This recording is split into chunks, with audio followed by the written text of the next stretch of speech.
The Galactic Assembly Chamber was the largest structure ever built by any known species. It floated in the darkness of neutral space, a massive ring of metal and glass that held representatives from over 200 worlds. On this day, every seat was filled. Every eye watched the central platform where history was about to change. High Arbiter Varth stood at the center, his tall gray form casting a long shadow across the polished floor.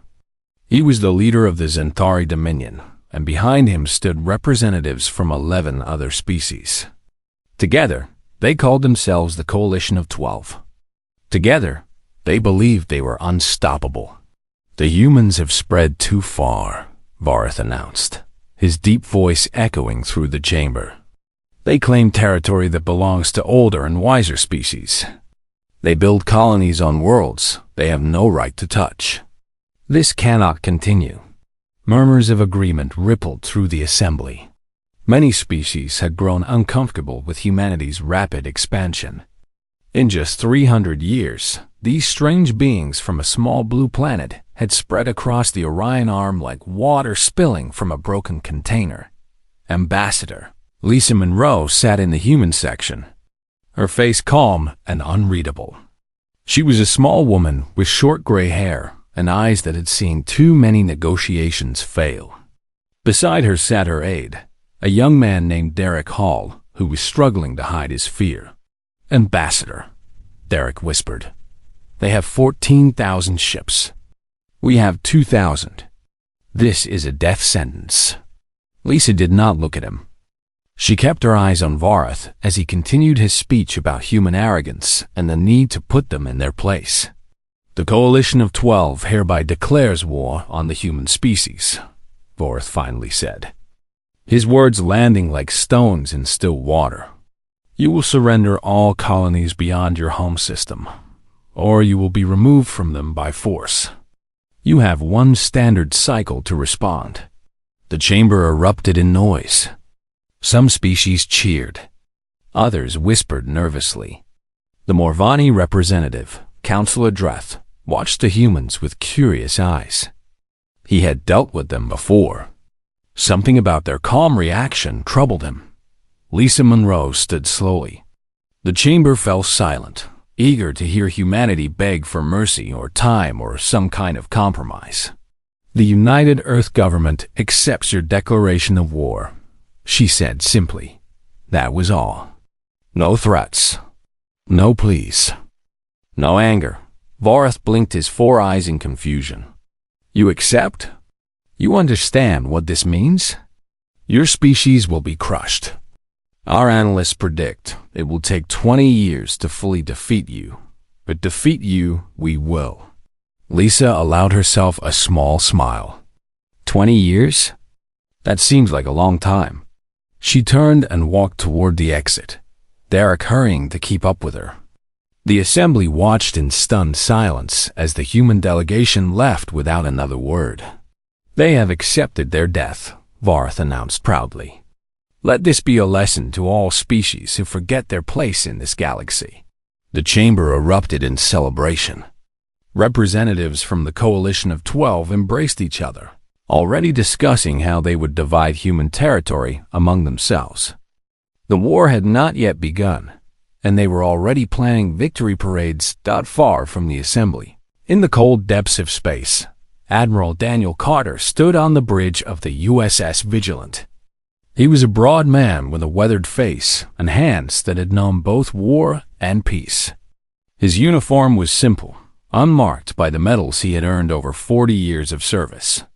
"Admiral," his communications officer said, "we have received word from Ambassador Monroe. The Coalition has declared war.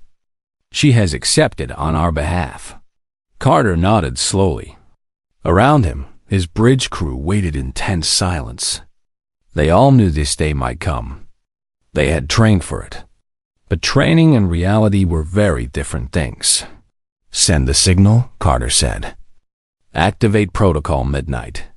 His second-in-command, Commander Amy Walsh, stepped forward. She was younger than Carter, with sharp eyes and a mind that could calculate battle strategies faster than most computers. Sir, once we activate the protocol, there is no going back. I know, Carter replied. He looked out at the stars, thinking about Earth, about his daughter who lived in New Chicago, about all the people who had no idea their lives were about to change. But we did not start this war. We will end it. The signal went out across human space, traveling through quantum channels that no other species knew existed. On 100 worlds and 1,000 hidden facilities, humans received the message and began to move. Back on Axiom Prime, the celebration continued. Vorath gave interviews to Galactic media, promising a swift and decisive campaign against the human threat. Military analysts from various species appeared on broadcasts, explaining how humanity's inferior numbers and technology made their defeat certain. The humans are what we call Deathworlders, one analyst explained cheerfully. They come from a planet with extreme gravity, dangerous predators, and unstable weather. This has made them resilient, yes, but resilience alone cannot win wars. The Coalition has resources they cannot match. Nobody noticed the human transports quietly leaving every station and outpost in neutral space. Nobody paid attention to the human merchants who closed their shops and disappeared. Nobody thought to ask why the humans seemed so calm in the face of certain destruction. Councillor Dreth noticed. He watched the human evacuation with growing unease, his 3 hearts beating faster than normal. Something is wrong, he told his aide. The humans are not behaving like a species that expects to lose. Perhaps they are simply accepting defeat gracefully, his aide suggested. Dreth shook his head. No, I have studied humans. They do not accept defeat. They find ways to win that others cannot imagine. We should be concerned. But his warning was lost in the noise of celebration. The Coalition was too busy dreaming of victory to notice the storm gathering in the darkness. On the USS Vigilant, Admiral Carter watched the latest broadcast from Axiom Prime. Vorath was promising to display human prisoners in cages for the galaxy to see. They really have no idea. Commander Walsh said quietly. Carter turned off the screen. No, they do not. They see our registered ships and our public technology and they think they know us. They have made a terrible mistake. Do you think they will surrender before it is too late? Carter was silent for a long moment. I hope so. I truly hope so. Because if they do not, they will learn something about humanity that we have spent centuries hiding from the galaxy. He looked at his crew. These men and women who trusted him with their lives. We did not want this war, he said, but we prepared for it. And now the galaxy will learn why humanity should never be underestimated. The stars outside seemed to grow colder as the Vigilant turned toward its destination. Somewhere in the darkness, 14,000 enemy ships were gathering. They believed they were hunters moving toward helpless prey. They were wrong. The Keth Nebula was a cloud of purple and gold gases that stretched across 3 star systems. It was here that the Coalition of 12 gathered their armada, the largest military force ever assembled in galactic history. Fleet. Master Syrinx stood on the observation deck of his flagship, the Eternal Dominance.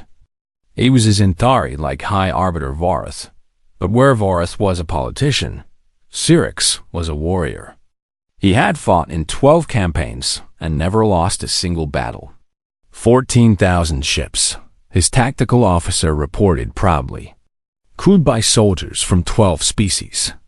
The humans cannot possibly stand against us.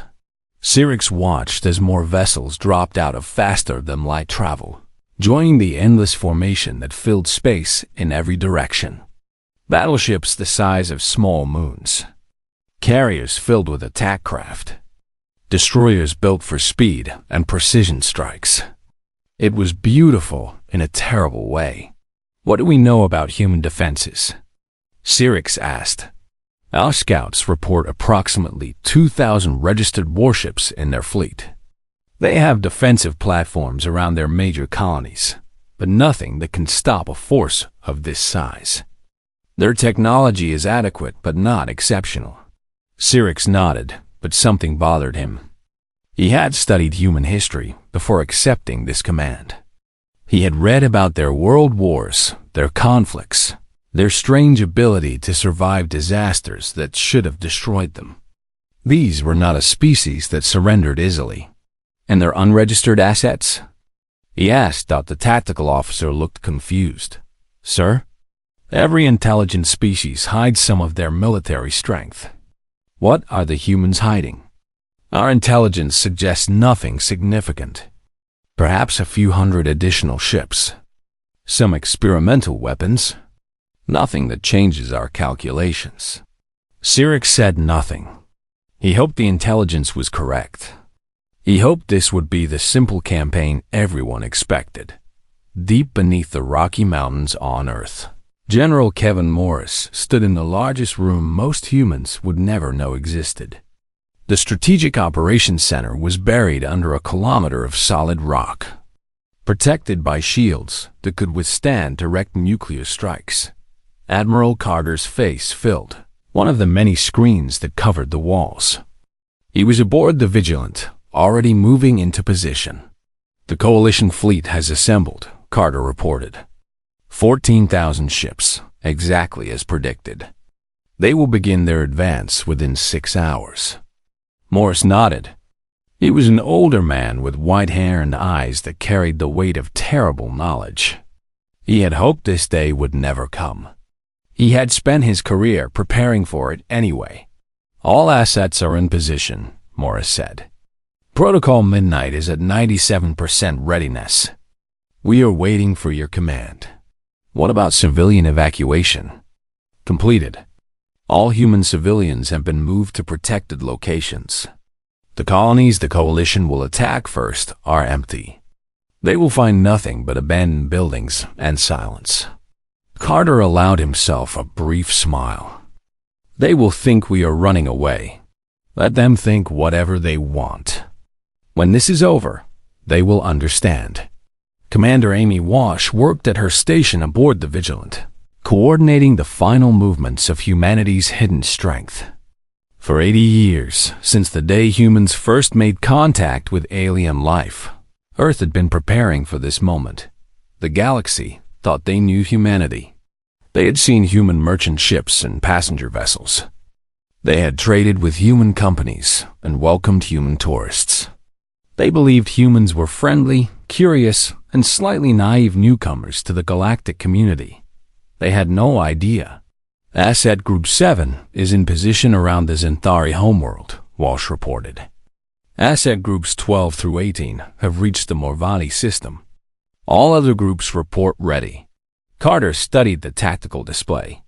Scattered across Coalition space, hidden in asteroid fields and debris clouds, disguised as broken satellites and space junk, thousands of devices waited for activation. They had been placed there over decades, delivered by ships that looked like harmless freighters, installed by agents who looked like ordinary traders. The Coalition species had welcomed these humans into their systems without suspicion. They had never thought to scan the trash floating around their planets. They had never imagined that humanity was slowly, patiently, quietly preparing for the day when friendship might turn to war. The Coalition thinks this will be a 20-year war, Carter said quietly. They have planned supply lines and replacement schedules and occupation strategies. They have probably already chosen which generals will govern human space. They are in for a surprise, Walsh replied. Yes, they are. Far away. At the edge of human space, Coalition scouts reported what they saw. Abandoned stations, empty orbital platforms, colonies where the lights had gone dark.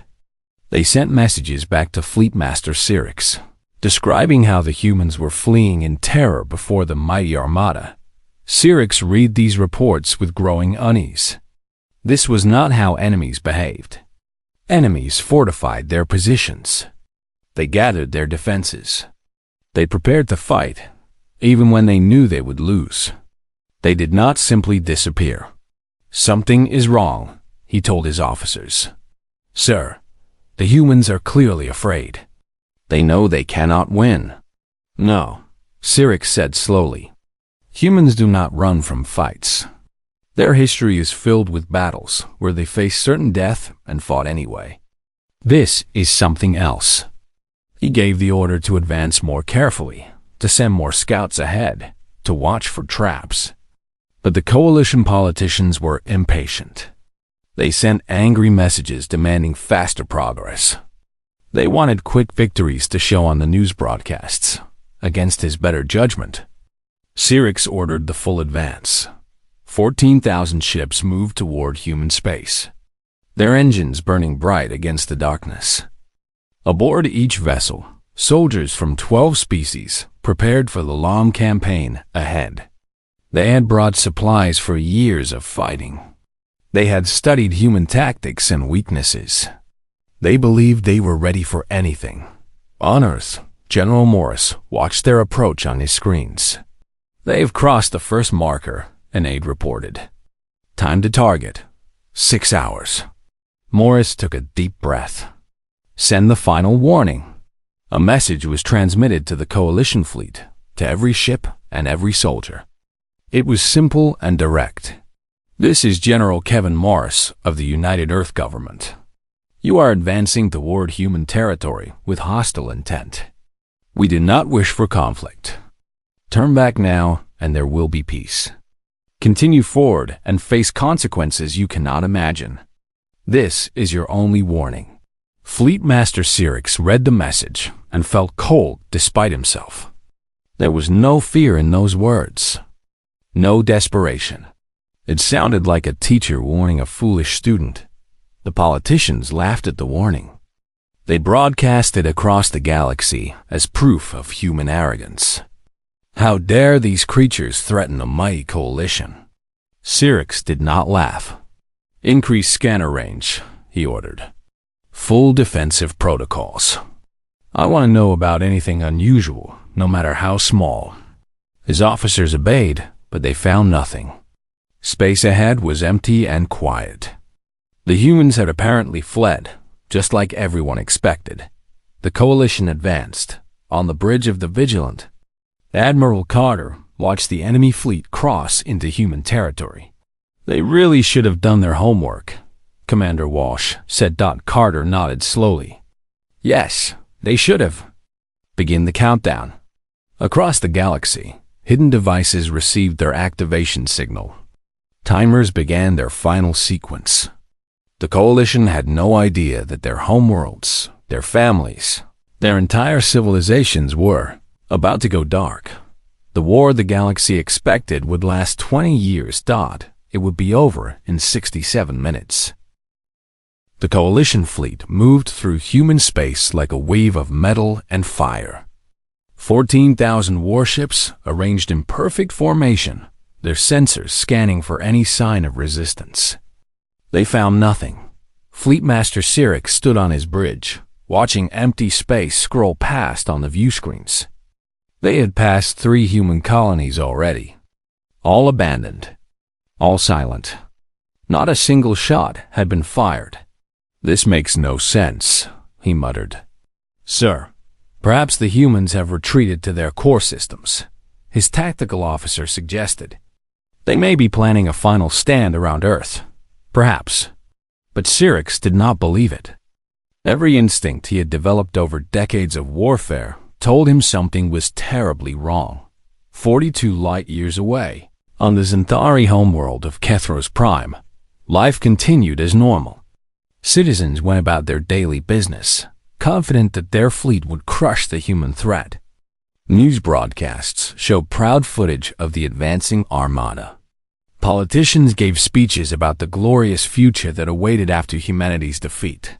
Nobody looked up at the sky. Nobody noticed the thousands of tiny objects drifting in orbit among the usual satellites and debris. They had been there for years, placed carefully by human ships that claimed to be carrying medical supplies or entertainment products. They looked like nothing important. Broken equipment. Old containers. Space junk. They were not space junk. Aboard the Vigilant, Lieutenant Jake Turner monitored his weapons console with steady hands. He was young, only 26, but he had trained for this moment since the day he joined the fleet. "All assets report ready, Admiral," he said. "Waiting for your command." Admiral Carter stood at the center of the bridge, surrounded by screens showing the position of every Coalition homeworld. 12 planets, 12 civilizations, billions of lives. Time since war declaration? He asked. 40 minutes exactly, sir. Carter closed his eyes for a moment. He thought about his daughter, safe in a bunker beneath the surface of Earth. He thought about all the families on those alien worlds, going about their lives without any idea of what was about to happen. "May God forgive us for what we must do," he said quietly. Then, louder, "Activate all assets. Execute Protocol Midnight." The signal traveled across the galaxy at faster-than-light speeds, reaching every hidden device humanity had planted over decades of patient preparation. On 12 worlds, thousands of objects that had looked like debris suddenly came alive.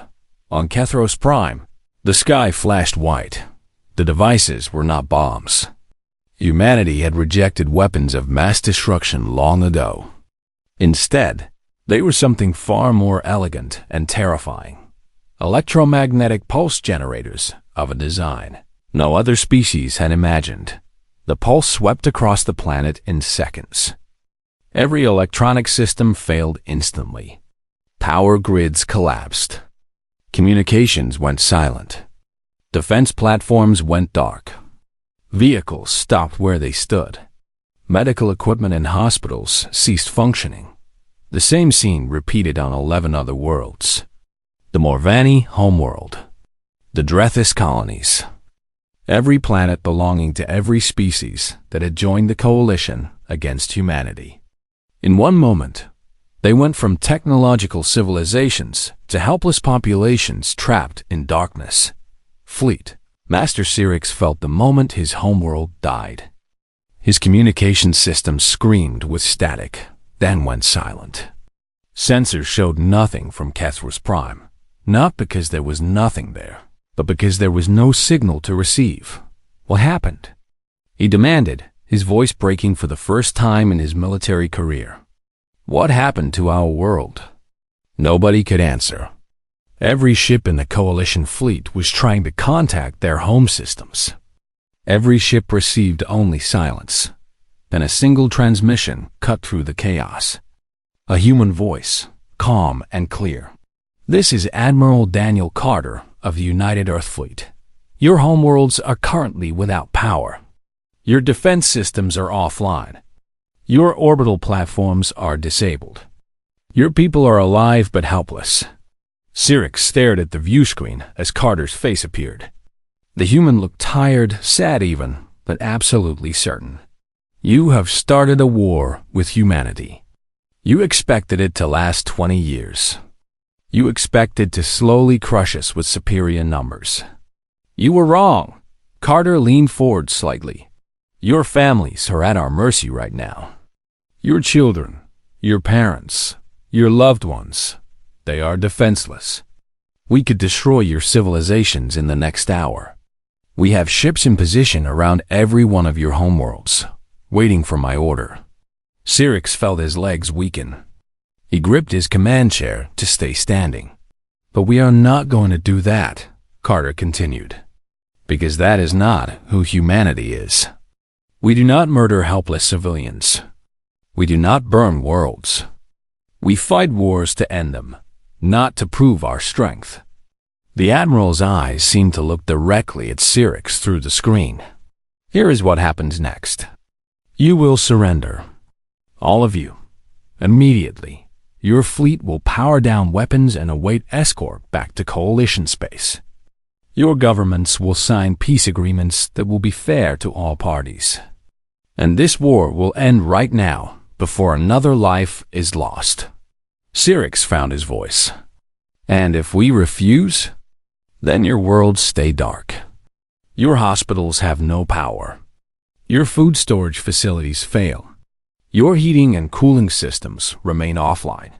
We will not fire a single weapon, but millions will die anyway, slowly and painfully, because your leaders were too proud to accept peace." The bridge was silent. Every officer stared at their useless consoles, thinking about their families back home. "You have 5 minutes to decide," Carter said. "Use them wisely." The transmission ended. Cyrix looked around at his fleet. 14,000 ships, suddenly feeling very small and very far from home. They had weapons. They had numbers. They could probably defeat the human forces in a direct battle, but their families would die while they fought. Their civilizations would collapse. They would win the battle and lose everything that mattered. "Contact the other commanders," Cyrix ordered, his voice hollow. "We need to discuss surrender terms." On the Vigilant, Commander Walsh watched the Coalition communications with growing relief.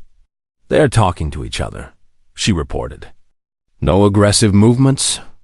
I think they are going to accept." "I know," Carter said quietly. He sat down heavily in his chair. "I knew they would. Any species that loves their families more than their pride will surrender when their families are at risk. Is that why we designed the protocol this way? No deaths, just leverage?" Carter nodded. Dr. Megan Shaw and her team spent 30 years developing this approach. They argued that humanity should never need to kill to win. We only needed to prove that we could, and then choose not to. The galaxy will never see us the same way again. No, they will see us as we truly are. Dangerous beyond their imagination, but merciful beyond their understanding. 3 minutes later, Fleet Master Cyrix transmitted the official surrender of the Coalition of 12. Every ship in the Armada powered down their weapons. Every government agreed to immediate peace negotiations. Total time from the declaration of war to complete. Coalition surrender. 67 minutes. It was the shortest war in galactic history. It was also the most terrifying. Not because of the deaths, since no one had died, but because the galaxy finally understood that humanity had been hiding its true strength all along. They had lived among the stars for 3 centuries, smiling and trading and pretending to be harmless newcomers. And the whole time, they had been preparing for the day when someone would mistake their kindness for weakness. That day had come, and the mistake had been corrected. Now, the galaxy had to figure out how to live with the truth about humanity. The first human ships arrived at Kethros Prime 12 hours after the surrender. They were not warships, though warships waited nearby in case of trouble. These were medical vessels and engineering ships, filled with supplies and personnel ready to help. Kasana watched them descend through the dark sky from the window of her family home. She was young, barely an adult by Zentari standards, and she had spent the last 12 hours in terror. The power had failed without warning. Her brother Torvax had been injured in the chaos when a transport vehicle crashed near their home. Without medical equipment, the doctors could do nothing for him. Now human ships were landing in the city square, their lights cutting through the darkness like small suns. "They have come to kill us," her mother whispered, holding Kasana close. "This is the end." But that was not what happened. The first humans to exit the ships were medics carrying portable equipment. They moved quickly through the streets, setting up aid stations and asking where the injured could be found. They did not carry weapons. They did not give orders.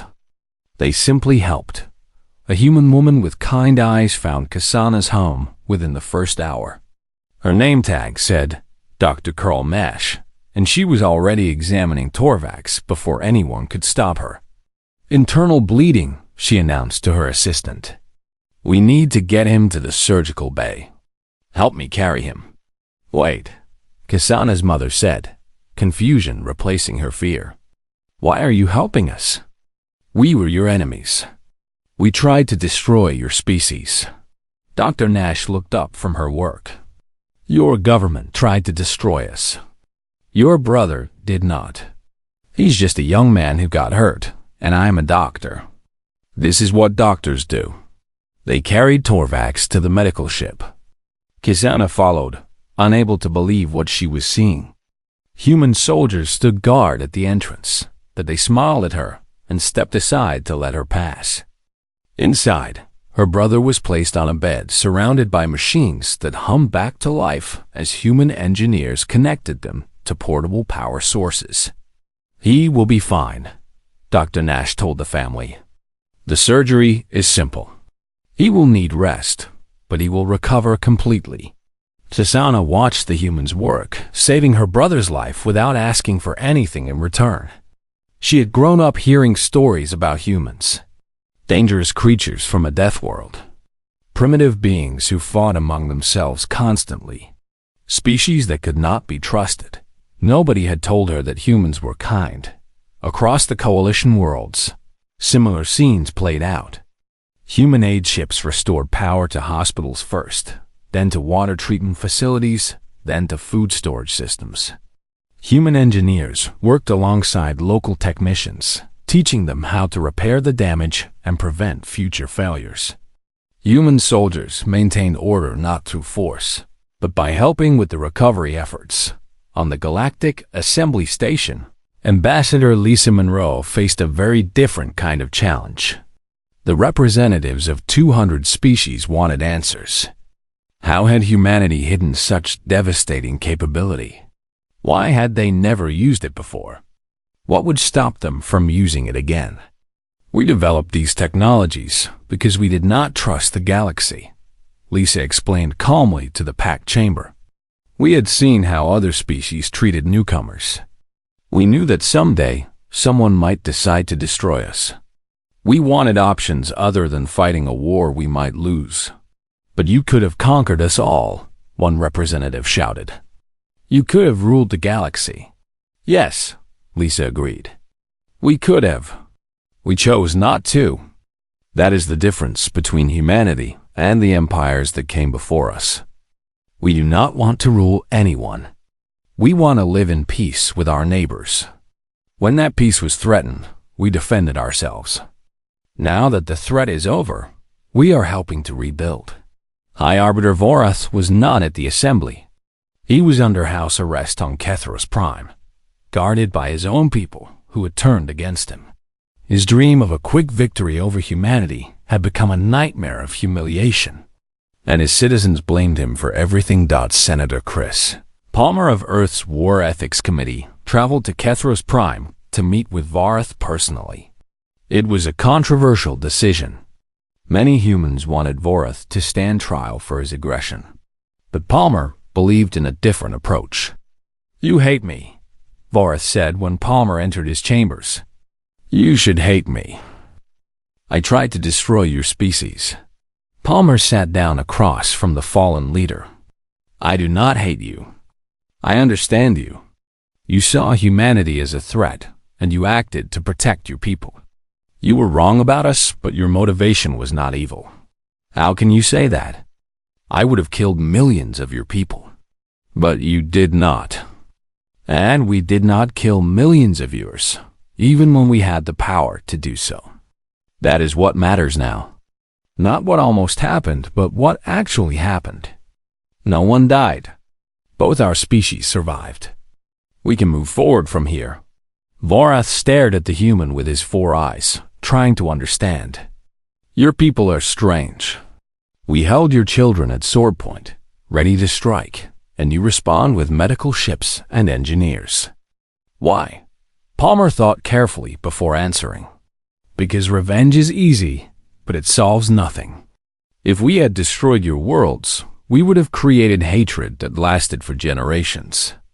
Instead, we showed mercy, and now there is a chance for real peace. Peace, Vorath repeated, as if the word was foreign to him. My people do not know how to make peace with someone they have wronged so badly. Then we will teach them.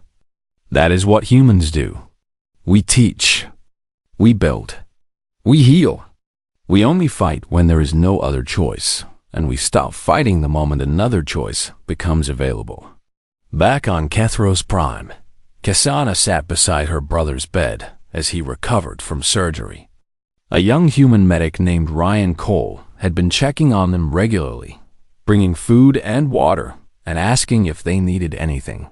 "Why did your people not just conquer us?" Kasana finally asked him. "You had the power. We were helpless. In our history, the strong always take from the weak." Ryan pulled up a chair and sat down, thinking about how to answer. He was only a few years older than Kasana, but his eyes held the quiet confidence of someone who knew exactly who he was. "Because that is not who we are," he said simply. "My grandmother used to tell me that true strength is not about what you can do. It is about what you choose not to do. We could have destroyed your worlds. We chose to save them instead. But why? We were your enemies. You were never our enemies. Your leaders made a bad decision based on fear and pride. That does not make ordinary people like you enemies. It makes them victims of their leaders' mistakes. Same as our people would have been victims if the war had continued." Kasana looked at her sleeping brother. Alive because of human medicine and human compassion. "I think I understand," she said slowly. "You fight to end fighting. You win so that winning becomes unnecessary." Ryan smiled. "Something like that. Humanity has a long history of war. We know what happens when you defeat an enemy completely and leave them with nothing. They just wait until they're strong enough to fight again. But if you help them, if you show them kindness when they expect cruelty, maybe they become friends instead of enemies. And if they become enemies again anyway?" Ryan's smile faded slightly. "Then we know we tried. And we will be ready. Humanity is always ready. But we never stop hoping for peace first." Outside the medical ship, human and Xanthari workers were rebuilding a damaged building together. They spoke different languages and came from different worlds, but they lifted the same beams and shared the same water breaks. It was a small thing, but small things were how lasting peace was built. The galaxy had expected a long war. They had prepared for decades of bloodshed and destruction. Instead, they got something far more shocking. They got mercy, and they did not know what to do with it. 1 year passed since the 67-minute war. The galaxy had changed more in those 12 months than in the previous century. Ambassador Nathan Price stood at the great window of the New Geneva Conference Center on Earth, watching ships from 100 different species descend toward the landing pads below. Today was the day the Soul Accords would be signed, the document that would reshape galactic civilization forever. "Nervous?" asked Commander Amy Walsh, who had traded her naval uniform for diplomatic attire. After the war, she had been assigned to help coordinate humanity's new role in galactic affairs. "Terrified," Nathan admitted with a small laugh. "But also hopeful. A year ago, these species wanted to destroy us. Now they are coming to sign a peace treaty that makes us partners." The Soul Accords were unprecedented in galactic history. Instead of the usual arrangement where powerful species dominated weaker ones, this treaty established true equality. Every species would have an equal voice in the new Galactic Council. Trade would be free and fair. Military aggression would be met with united response from all members. And humanity, the species everyone had underestimated, would be one of the founding architects of this new order. The ceremony began at noon. Representatives from 212 species filled the Great Hall, their different forms and colors creating a rainbow of alien life. At the center of the room, on a raised platform, sat the representatives of the former coalition of 12 alongside human diplomats. Elder Morvax, the oldest member of the old Galactic Assembly, rose to speak first. He was ancient, his scales faded to pale gray, his movements slow and careful. But his voice was still strong. "1 year ago, we made a terrible mistake," he said. "We looked at humanity and saw only a young species spreading too fast, We did not see their wisdom. We did not see their restraint. We did not see that they had spent generations preparing not for conquest, but for peace. He turned to face the human delegation. When you had power over us, you chose mercy. When you could have demanded everything, you asked only for fairness. This is not how empires behave. This is how true leaders behave. And so today, we do not sign this treaty because we were forced to. We sign it because you have earned our respect. The hall erupted in applause, a sound made strange and beautiful by hundreds of different appendages, creating hundreds of different sounds. High Arbiter Varath rose next. He had been allowed to attend.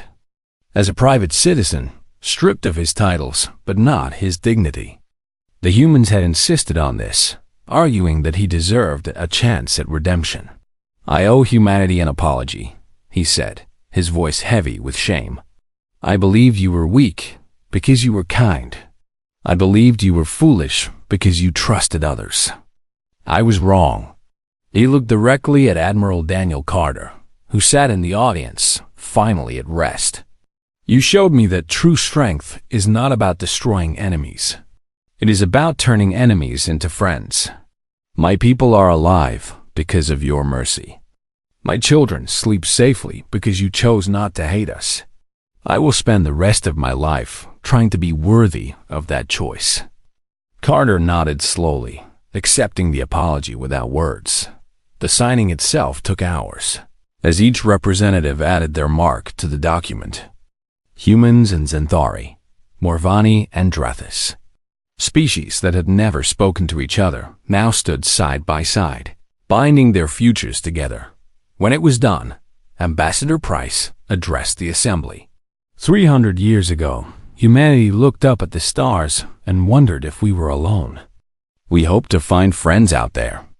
Instead, we found a galaxy where strength was measured by the ability to destroy, where the powerful ruled the weak, where trust was considered foolishness. He paused, looking out at the gathered representatives. We could have accepted that. We could have become conquerors ourselves, playing the same games of power that had governed this galaxy for millennia. But we chose a different path.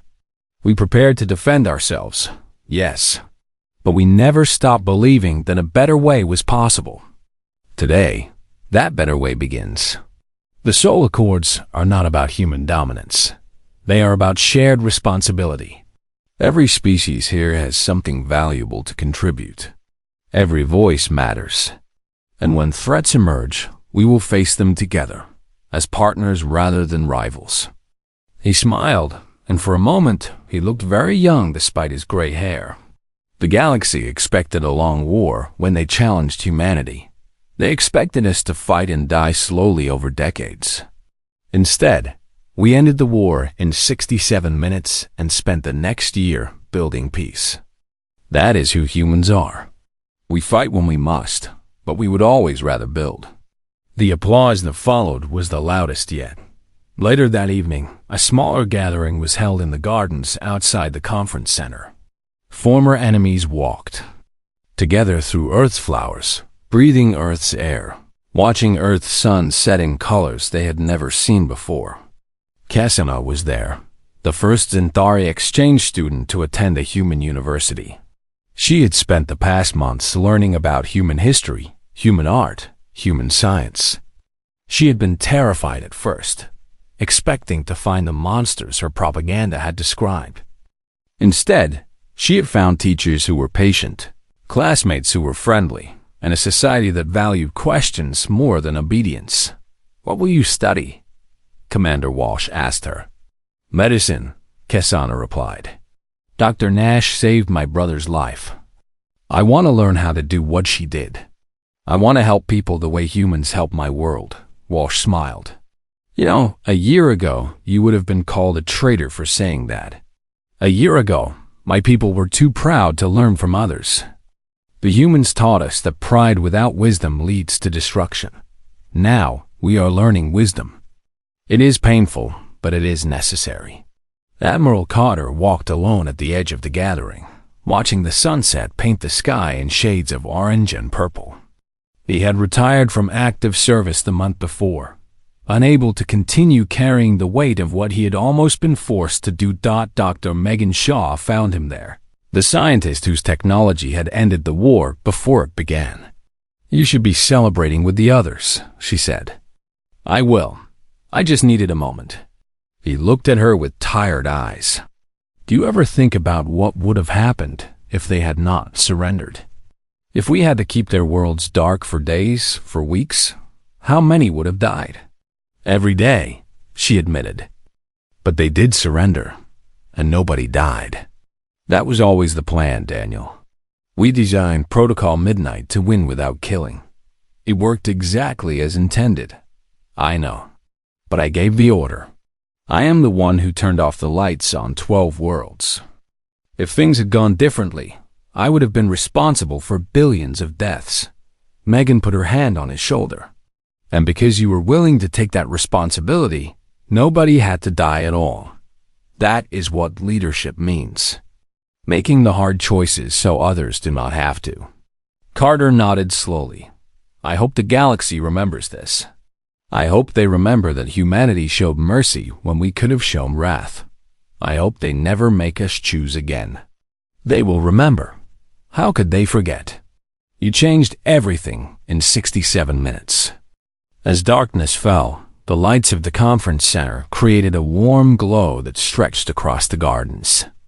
Humans and aliens mingled freely, sharing food and stories and dreams of the future. Somewhere in the crowd, Varth was talking with human children who asked him questions about his homeworld. Somewhere else, Ryan Cole was teaching Zentari visitors how to play a human card game.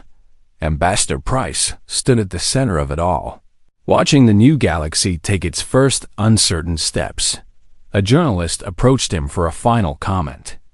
"Ambassador, what would you say to those who still fear humanity?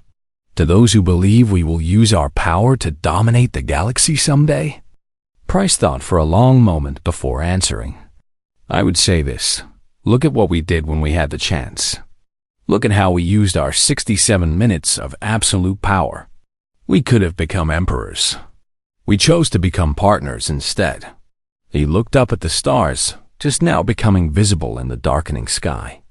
The galaxy thought they knew what humanity was. They thought we were dangerous because of our strength. They were wrong. We are dangerous because of our restraint. We have the power to destroy, and we refuse to use it. That is what makes us different. That is what makes us human. They prepared for a long war. They got a lasting peace. And that, I think, is the most human victory of all. The stars continued to shine above, witnesses to a galaxy transformed. Somewhere out there, on worlds that had once prepared for war, children were falling asleep without fear. Former soldiers were learning new trades. Old enemies were becoming new friends. It had taken only 67 minutes to end the war. It would take generations to fully understand what humanity had begun. But on this night, under these stars, surrounded by the species they had saved, humans could finally believe that the best wars were the ones that never happened. And this war, the one that lasted 67 minutes and cost no lives, might just be remembered as the best war of all.